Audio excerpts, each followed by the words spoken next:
जोहार मास्टर साहब।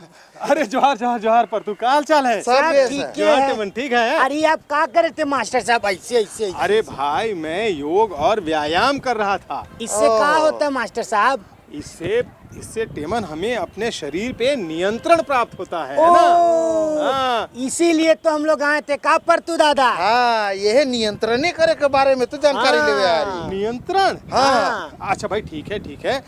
इन सभी चीजों पर बातचीत होगी, लेकिन सबसे पहले ये बताओ कि आज दिन कौन सी है, तारीख कौन सा है? 31 दिसंबर। हाँ अरे टेमन ठीक बोल ले। देखो तो यानी साल का आज आखिरी दिन है। हाँ है ना? हाँ मास्टर साहब। और हमारे जो किसान भाई हैं, हमारे देखने वाले हैं, इन्होंने साल भर हम लोगों के साथ हमारा जो कृषि दर्शन कार्यक्रम है देखा। हाँ। बहुत अच्छी अच्छी बातें हम लोगों ने बताने की कोशिश की, है ना? बिल्कुल। तो किसान भाइयों, हम चाहते हैं कि ये जो जाने वाला वर्ष है, जाने वाला साल है, इसमें आपने जो जानकारियाँ इकट्ठी की हैं, जानकारियाँ ली हैं हमसे, आप उनका पूरा पूरा उपयोग करें और परंतु आने वाले साल का हमें बहुत अच्छी तरह स्वागत भी करना है। एकदम बिल्कुल बिल्कुल नए जोश और नए उमंग के साथ। हाँ।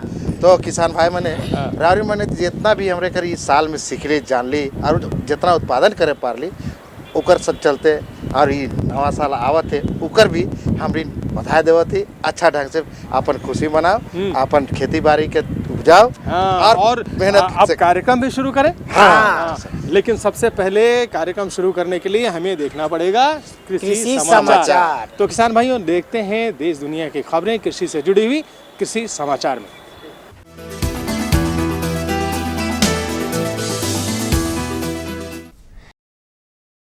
नमस्कार, आज के कृषि समाचार में आपका स्वागत है। इन समाचारों के साथ मैं दीप्ति रेखा उपस्थित हूं।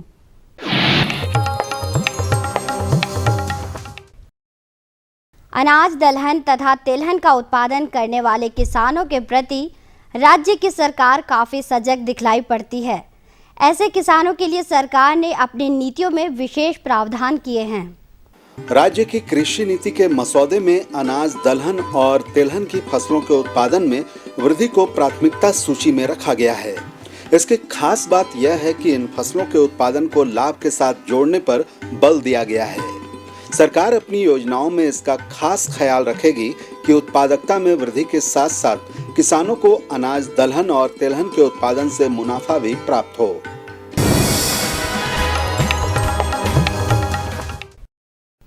नई तकनीकों के प्रचार एवं प्रसार के लिए कृषि विभाग ने प्रयास आरंभ कर दिया है।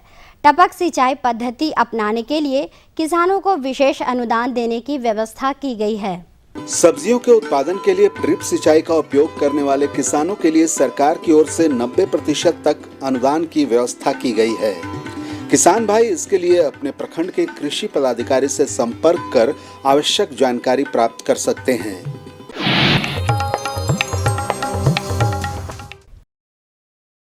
पॉली हाउस अथवा प्लास्टिक घर में सब्जियों का उत्पादन करने वाले किसानों के लिए कृषि वैज्ञानिकों ने टमाटर की एक खास किस्म विकसित की है। इस किस्म के टमाटर लगाकर किसान भाई दुगना उत्पादन प्राप्त कर सकते हैं। HATH10 टमाटर की एक उन्नत किस्म है जिससे किसान भाई एक पौधे से 20 से 25 किलो तक टमाटर का उत्पादन प्राप्त कर सकते हैं। टमाटर की यह उन्नत शंकर नस्ल विशेषकर पॉली हाउस अथवा प्लास्टिक घर में उत्पादन के लिए विकसित की गई है। जो किसान भाई अपने खेतों में प्लास्टिक घर बनाकर सब्जियों के उत्पादन कर रहे हैं उनके लिए कम लागत में लगभग दोगुना उत्पादन देने वाली टमाटर की एक किस्म बहुत अच्छी है। प्लास्टिक के घर में टमाटर की संरक्षित खेती के लिए हम लोगों ने यहाँ से किस्मों का विकास किया। इसमें सबसे अच्छी हमारी किस्म है HATH10 जो कि एक संकर किस्म है और इसमें फल करीब 20 से 25 किलो तक का फल प्रति पौधा लगता है। इस तरह से हम देखें तो अगर बड़े पैमाने पे माने तो कम से कम 180 टन प्रति हेक्टेयर की उपज हम लोग इस किस्म से ले रहे हैं।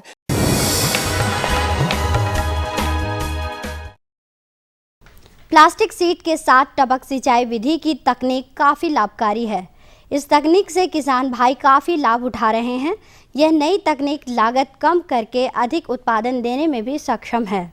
सब्जियों की खेती में नवीनतम तकनीक का प्रयोग करने वाले किसानों में प्लास्टिक सीट के साथ टपक सिंचाई की तकनीक काफी लोकप्रिय हो रही है।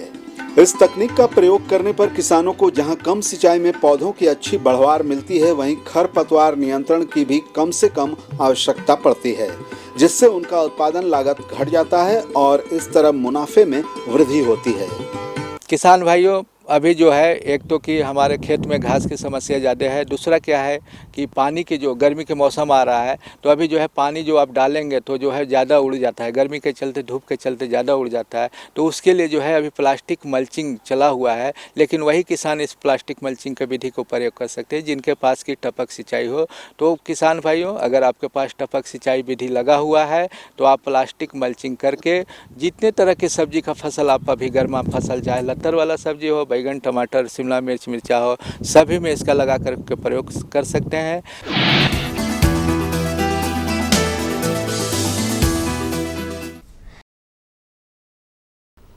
कृषि उपकरणों का प्रयोग किसानों के लिए कोई नई बात नहीं है।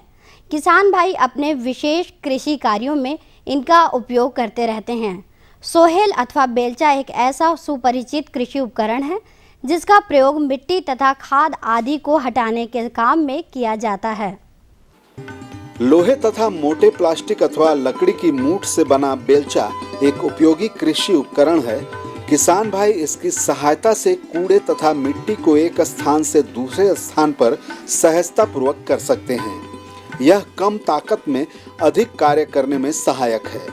सोहेल या बेलचा एक सस्ता तथा बाजार में आसानी से उपलब्ध उपकरण है।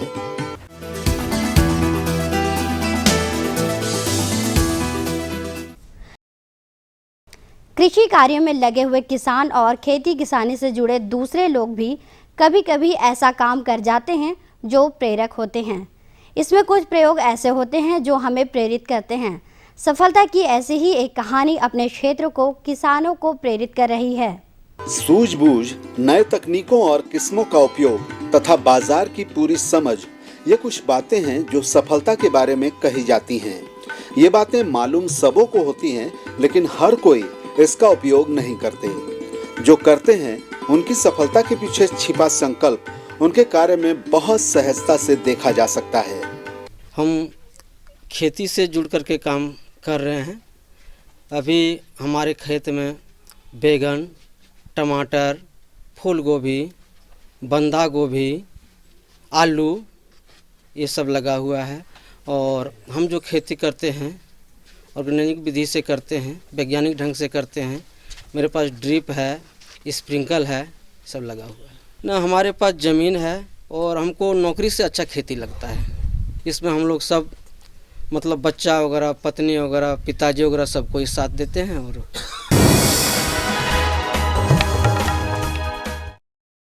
राज्य के कुछ स्थानों में बाजार इस समय तेजी से दिखलाई पड़ रहा है।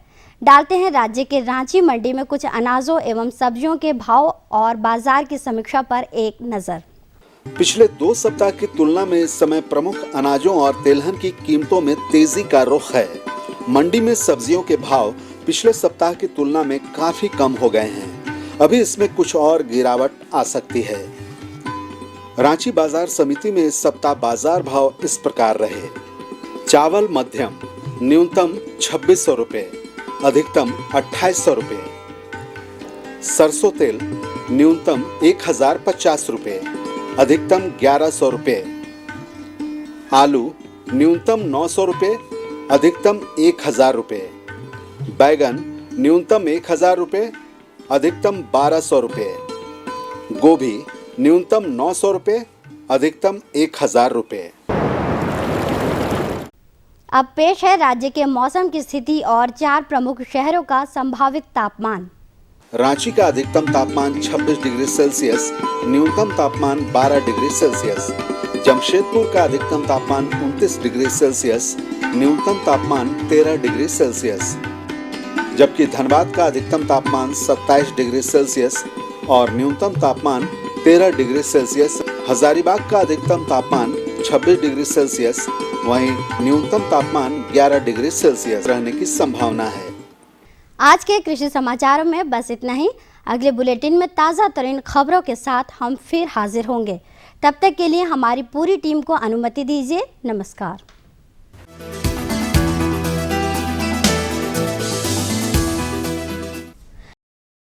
ये लो। और बताओ। बस। अरे ये क्या भैया जी, बस इतनी सी रासायनिक खाद? किसानी छोड़ रहे हो क्या? किसानी नहीं, नादानी छोड़ रहे हैं। मिट्टी की जांच कराई है। अब तो लाला जी जितनी जरूरत है उतने ही उर्वरक खेत में डालेंगे। हाँ, किसान भाई आज ही अपने जिले की नजदीकी भूमि परीक्षण प्रयोगशाला में मिट्टी की जांच जरूर करवाएं और मिट्टी में पोषक तत्व, नमी व पौधे के विकास को देखते हुए केवल जरूरत के अनुसार ही पोषक तत्व डालें। और हाँ, मिट्टी में गंधक, जस्ता, बोरोन जैसे सूक्ष्म पोषक तत्वों का पता लगाना भी न भूलें। उर्वरक और जैविक खाद के सही उपयोग से भूमि का उपजाऊपन बनाए रखें, उत्पादकता बढ़ाएं, खर्चा घटाएं और बहुमूल्य विदेशी मुद्रा बचाने में भी सहयोग दें। और हाँ, धीमी गति से नाइट्रोजन उपलब्ध कराने वाले उर्वरकों जैसे नीम लेपित यूरिया को प्राथमिकता दें और यूरिया का पत्तों पर छिड़काव करें। अरे वाह, तू तो सचमुच समझदार हो गया रे। अधिक जानकारी के लिए संपर्क करें जिला कृषि अधिकारी या किसान कॉल सेंटर।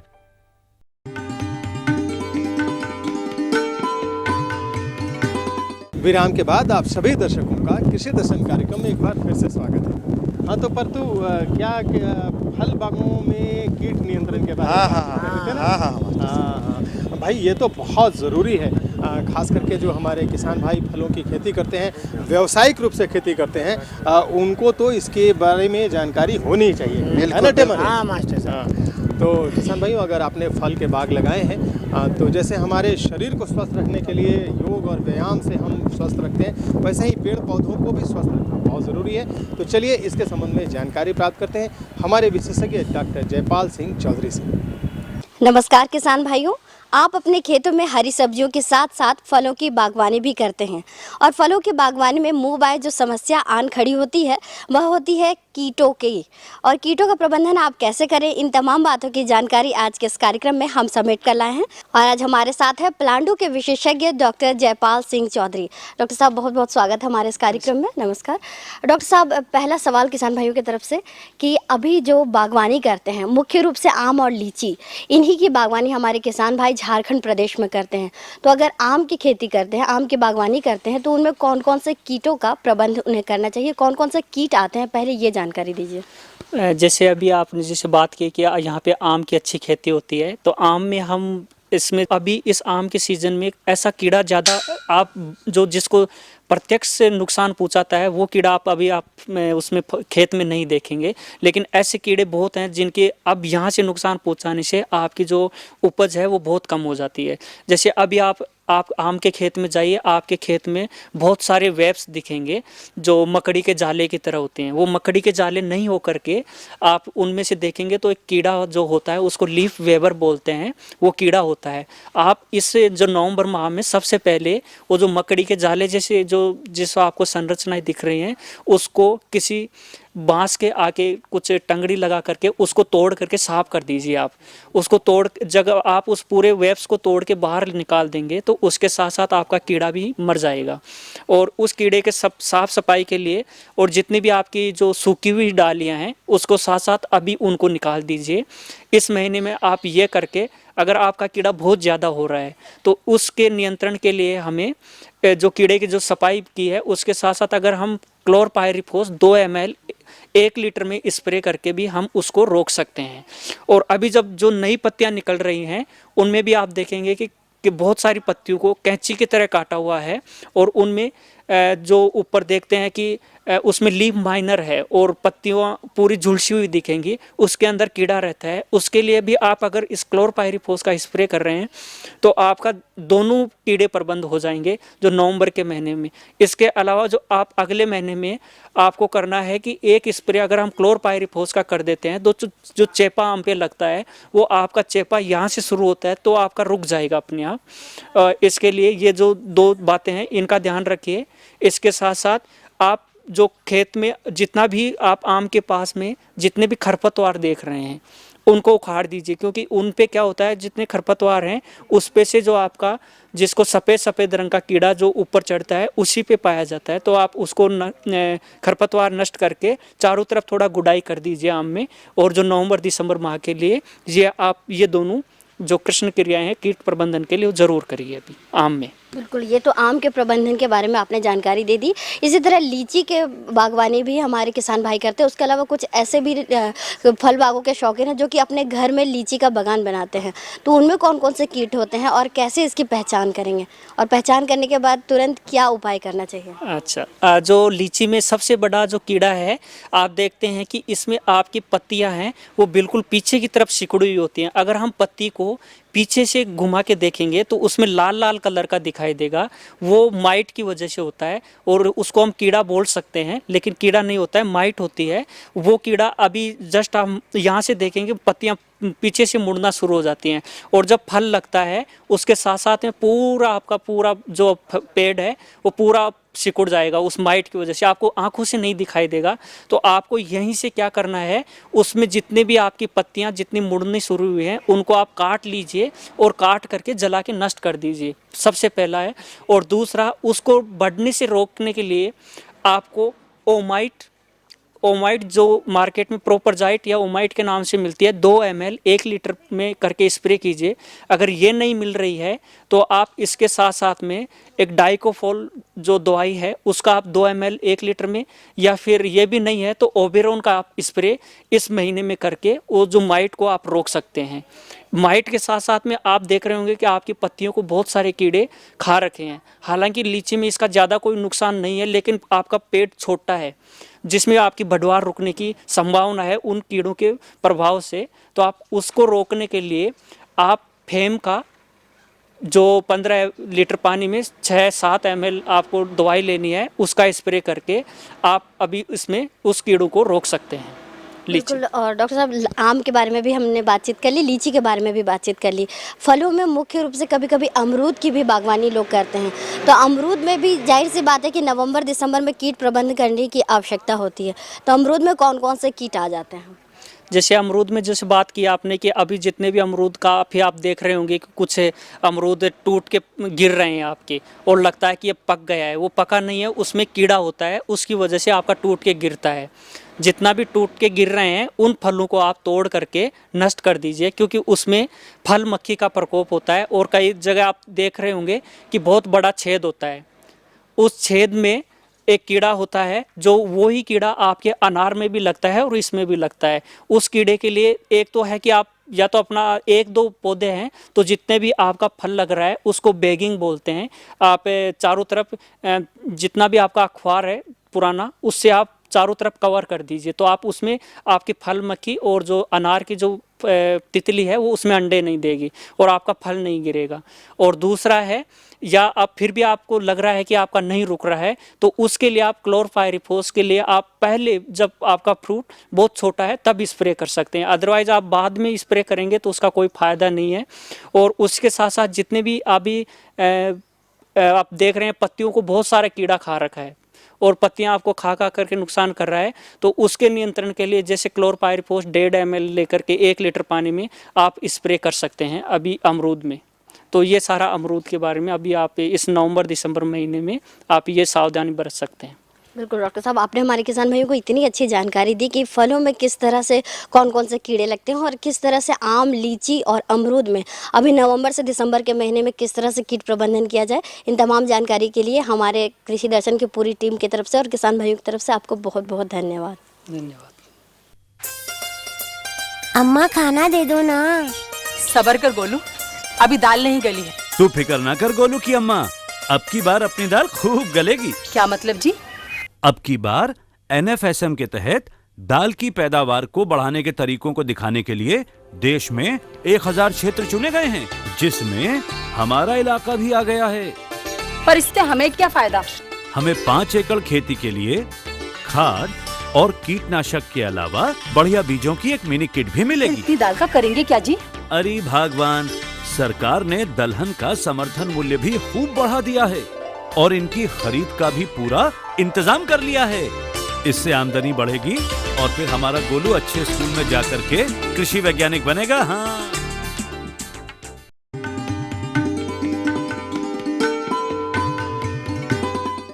अरे वाह मास्टर साहब, ये तो बहुत अच्छा जानकारी मिला का पर तू दादा। एकदम सही बोले टेमन, ये तो हमरे जानकारी प्राप्त करिए ले ली। हमारे संगे संगे किसान भाई मन भी जानकारी प्राप्त कर ले और निश्चित रूप से हम कहती कि उमन भी फल बाग में अपन नियंत्रण करके नियंत्रण देखो करेंगे। अब कई एक नई नई चीज़ें आ गई हैं। कई एक हम लोग जैविक विधि से भी करते हैं, नीम की खल्ली, नीम के तेल से भी हम लोग कीट का नियंत्रण करते हैं। ऐसे बहुत सारी नई तकनीक हम अपने उत्पादन के क्षेत्र में ला रहे हैं ना।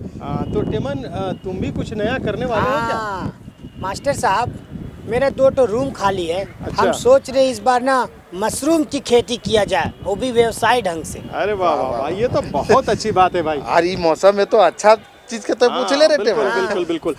किसान भाइयों, जाड़े का जो मौसम है वो मशरूम की खेती के लिए बहुत बेहतरीन होता है, क्योंकि आप जाड़े में जो मशरूम के जितने भी प्रकार मिलते हैं, बटन मशरूम, छत्ता मशरूम, हर प्रकार के मशरूम का उत्पादन आप जाड़े में कर सकते हैं। तो बहुत ही अच्छा रहेगा कि अगर इस मौसम में आप व्यावसायिक रूप से मशरूम उत्पादन के लिए जानकारी प्राप्त करें, है ना टेमन? यही तुम भी जानना चाहते हैं? तो हम आपको ले चलते हैं अपने विशेषज्ञ डॉक्टर जेपी शर्मा के पास और इसके संबंध में लेते हैं जानकारी।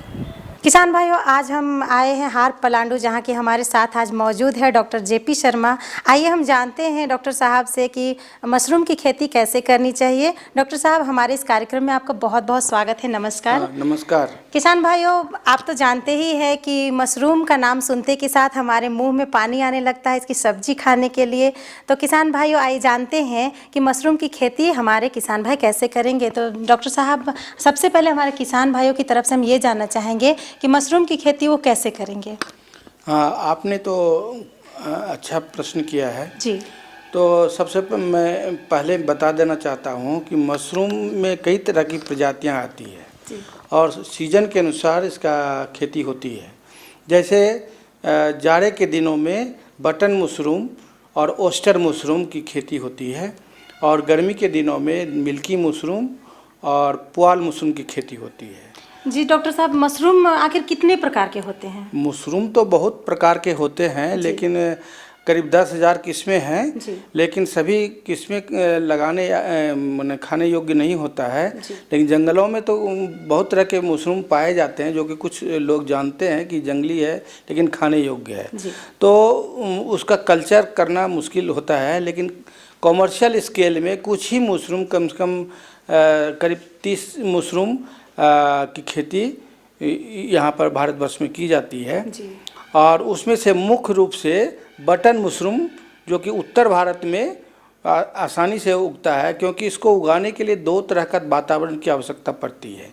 तो उसके बारे में मैं आपको बताना चाहता हूँ कि बटन मशरूम की खेती किसान भाई कैसे करें, उसके बारे में मैं आपको बताना चाहता हूँ। तो किसान भाइयों, यदि आप बटन मशरूम की खेती करना चाहते हैं तो इसकी खेती करने के लिए 2 तरीका है। एक लंबी विधि द्वारा होता है और दूसरा छोटी विधि द्वारा होता है। तो छोटी विधि से तरह तरह के उपकरण की आवश्यकता पड़ती है, लेकिन लंबी विधि में ज़्यादा उपकरण की आवश्यकता नहीं पड़ती है। तो किसान भाई, आप लंबी विधि से बटन मशरूम की खेती आप आसानी से कर सकते हैं। तो इसको उगाने के लिए सबसे पहले कंपोस्ट बनाना पड़ता है। तो कंपोस्ट बनाने के लिए इसमें करीब लगभग 28 दिन से लेके 30 दिन तक लगता है। लगभग ये 1 महीना तक इसको कंपोस्ट बनाने में लगता है। तो कंपोस्ट बनाने के लिए किसान भाई, आप अपने घर में यदि आपके पास जगह है तो बाहर में यदि शेड हो तो शेड में ही आप बना सकते हैं इसका कंपोस्ट। तो इसको बनाने के लिए एक फार्मूला होता है कि उस फार्मूला में को ध्यान में रखते हुए कंपोस्ट बनाया जाता है। तो उसमें जैसे फार्मूला में कौन कौन चीज़ अवयव लगते हैं उसके बारे में बता देना चाहती हूँ। जैसे गेहूं का भूसा या पुआल का कुट्टी, तो इसमें से दोनों में जो हो, जैसे भूसा, गेहूं का भूसा को इस्तेमाल कर रहे हैं तो कम से कम 300 किलो भूसा से स्टार्ट करना होगा। और उसी के अनुसार अलग अलग खाद है, जैसे यूरिया है, एसएसपी है, एमओपी है और डीएपी है। ये सभी की मात्रा 3 किलो प्रति 300 किलो भूसा के हिसाब से लगाते हैं। यदि गेहूं पुआल का कुट्टी आप इस्तेमाल करते हैं तो कम से कम 4 कुंटल लेना चाहिए। जी, इसकी बनाने की विधि क्या है? हाँ, बनाने की विधि के बारे में कौन कौन रसायन लगते हैं उसके बारे में बता दे रहा हूँ कि किसान भाई इसको ध्यान में रखते हुए करते रहें। तो यूरिया, SSP, MOP, DAP और कैल्शियम अमोनियम नाइट्रेट की भी आवश्यकता पड़ती है, लेकिन बाज़ार में यहाँ कैल्शियम अमोनियम नाइट्रेट नहीं मिलता है, तो इसलिए हम चोकर जो इसमें इस्तेमाल करते हैं उसकी मात्रा को बढ़ाते हैं। तो इसमें गेहूं का चोकर और गुड़, एक गेहूं का चोकर करीब 25 से 30 केजी लगता है और जिप्सम भी 30 केजी के लगभग लगता है और गुड़ 5 केजी के लगभग लगता है। तो इस तरह से मैंने जो भी चीज़ बताया, जिप्सम को छोड़ करके सभी को गेहूं के चोकर में पहले तो 2 दिन तक, पुआल को 2 दिन तक भिंगाते हैं खूब अच्छी तरह से, जिससे कि उत्तर हो जाए। पानी की मात्रा कितनी होनी चाहिए? पानी की मात्रा इस पर फुलाने में 4 कुंटल, जैसे 300 किलो भूसा है तो इसमें पानी की आवश्यकता तो बहुत होगी। माने उसको इतना फुलाना है कि उत्तर हो जाए। 2 दिन तक लगातार करना है। और दूसरे दिन जब फुलाते हैं गेहूं का भूसा को, तब उस समय जो मैंने जो रसायन बताया, इस रसायन को गेहूं के चोकर में मिश्रण बना देते हैं। मिश्रण बना करके गुड़ का घोल बना करके उसमें मिला दिया जाता है। शाम में प्रक्रिया करिए और शाम में इसको जिप्सम को छोड़ करके, जिप्सम को उसमें नहीं मिलाया जाता है, वह कंपोस्टिंग के तीसरे पलटाई में किया जाता है। तो मिश्रण दूसरे दिन बना दिए, उसके बाद तीसरे दिन इस मिश्रण को जो दूसरे दिन उसको गीला बोरी से ढक दीजिए और तीसरे दिन इस मिश्रण को जो भूसा को फुला रहे हैं उस फुले हुए भूसे में मिलाना है और अच्छी तरह से मिला करके इसको ढेर बनाना है। तो ढेर बनाने के लिए सभी मिश्रण को अच्छी तरह से मिला करके 3 तरह का फ्रेम रहता है, उस फ्रेम में उसको ढेर इकट्ठा करके करते हैं और हर तीसरे दिन उसकी पलटाई करना पड़ता है। और इस तरह से करीब तीसरी पलटाई में जिप्सम जो है की मात्रा जो बताए हैं उसको मिलाया जाता है और इस तरह से 8 पलटाई के लगभग, हर तीसरे दिन में 8 पलटाई करने के बाद यह कंपोस्ट तैयार होता है। और लास्ट में जब शुरू में इसमें गर्मी पैदा होती है, काफ़ी होती है, 60-70 डिग्री टेम्परेचर हो जाता है। पहली दूसरी तीसरी पलटाई में इतना डिग्री टेम्परेचर हो जाता है, तो इसलिए गम बूट से इसको दबाना पड़ेगा।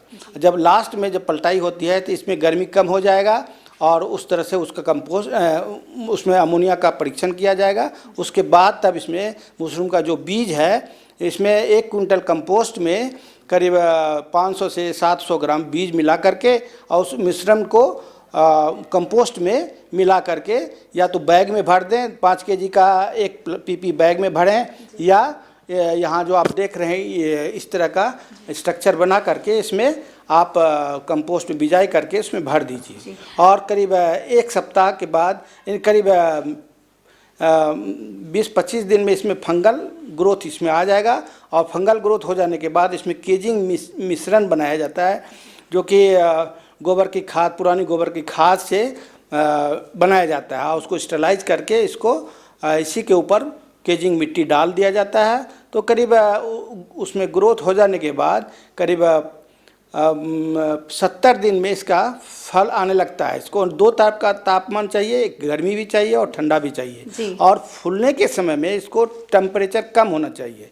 तो इस तरह से जब टेम्परेचर डाउन हो जाएगा तब इसमें से फ्रूटिंग निकलना शुरू हो जाएगा और इसमें उपज जो है 1 कुंटल कंपोस्ट में कम से कम ज़्यादा से ज़्यादा 20 केजी मशरूम इससे उत्पादन हो सकता है। वाह मास्टर साहब, ये तो बहुत अच्छा जानकारी रहा है। मशरूम कर खेती करवाए और किसान मन तो माला माल हो जावे। बिल्कुल बिल्कुल, हमारा टेमन भी होगा और तुम्हारे जो फल बाग हैं उनमें कीड़ों का नियंत्रण भी होगा। बिल्कुल, है ना। तो और कोई बातचीत आज करनी है कृषि दर्शन के अपने आज के? मास्टर साहब, मगर हम लोग को समय इजाज़त नहीं दे रहा है। अरे रे रे किसान भाइयों, हम तो चाहते हैं कि आपसे बातें करते रहें, आपको जानकारियां देते रहें, लेकिन आपकी जो समस्या है, आपके जो सुझाव हैं वो हम तक जरूर पहुंचने चाहिए, है ना परतू? और इसके लिए क्या करना चाहिए? कर ले रावण मन के पता लिखे चाहिए। हाँ, और आप नोट कीजिए हमारा पता और लिखें हमें खत। हमारा पता है कार्यक्रम कृषि दर्शन, कृषि प्रकोष्ठ, द्वारा निदेशक, दूरदर्शन केंद्र, रातू रोड, रांची। पिन संख्या 834001। तो किसान भाइयों, आप स्वस्थ रहें, जाते साल में जो आपने जानकारी ली है उसका पूरा उपयोग करें, आने वाले वर्ष का खूब जोश के साथ स्वागत करें। इन तमाम शुभकामनाओं के साथ कृषि दर्शन की पूरी टीम को आज यहीं दीजिए अनुमति। नए अंक में नई जानकारियों के साथ हम फिर से हाजिर होंगे। तब तक के लिए जोहार।